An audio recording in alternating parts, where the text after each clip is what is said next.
রাজধানীর উত্তরার milestone college ক্যাম্পাসে বিমান বাহিনীর একটি প্রশিক্ষণ বিমান বিধ্বস্তের ঘটনায় উদ্বেগ ও সমবেদনা প্রকাশ করেছেন বিএনপির ভারপ্রাপ্ত চেয়ারম্যান তারেক রহমান।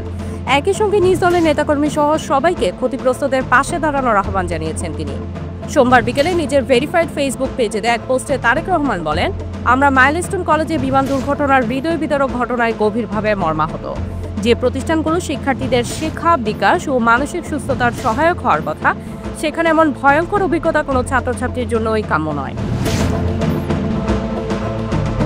সবাইকে ক্ষতিগ্রস্তদের পাশে দাঁড়ানোর আহ্বান জানিয়ে তারেক রহমান বলেন, আমি গভীর প্রার্থনা করছি এই মর্মান্তিক ঘটনার প্রত্যক্ষদর্শী ও ক্ষতিগ্রস্ত তরুণ প্রাণদের জন্য। পাশাপাশি বিএনপির সব নেতাকর্মী ও পেশাজীবী সমাজের প্রতি আহ্বান জানাই, এই দুঃসময়ে যেন আমরা ক্ষতিগ্রস্তদের পাশে দাঁড়াই। তিনি বলেন, একটি ঐক্যবদ্ধ জাতি হিসেবে আমাদের এই সংকট কাটিয়ে উঠতেই হবে।